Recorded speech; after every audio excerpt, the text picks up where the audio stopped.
A moment years in the making. I'm here to change the country. Today, the starter's gun has been fired. The weight of the wording not lost on those who developed it, or the Prime Minister.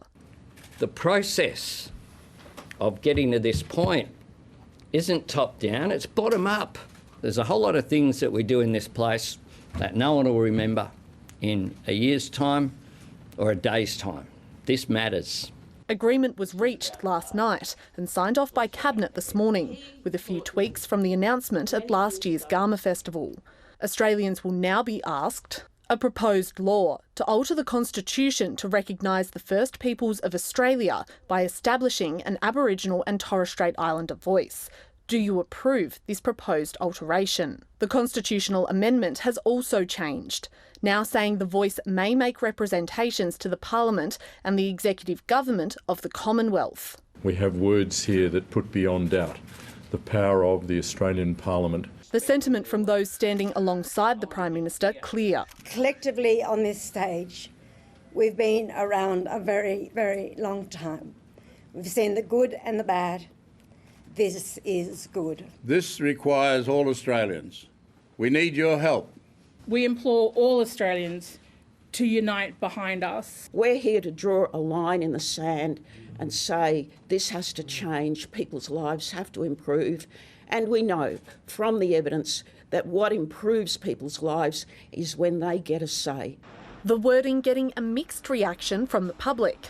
No, it's not clear to me exactly what is entailed in all of that.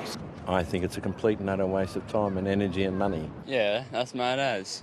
That's so good. Back in Canberra, not everyone is satisfied.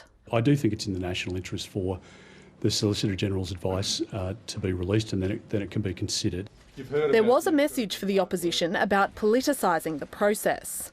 Indigenous people will be watching. We want this to be above politics. We're tired of having our lives used as a political football. With the referendum due between October and December, there are still months of campaigning ahead on the voice.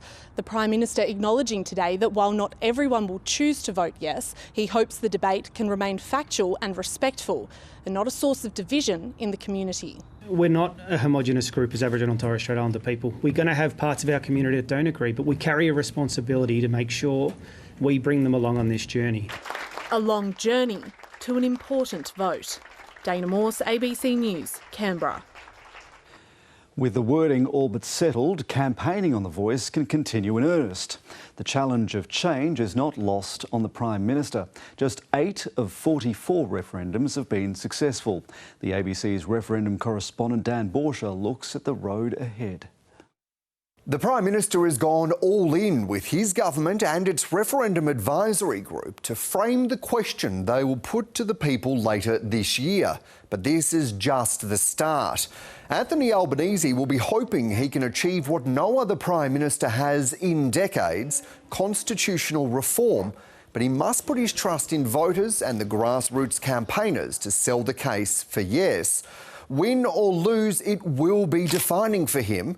But there's also a lot at stake for Peter Dutton, who recently apologised for turning his back on the apology to members of the stolen generation and whose party remains divided on whether to support the voice.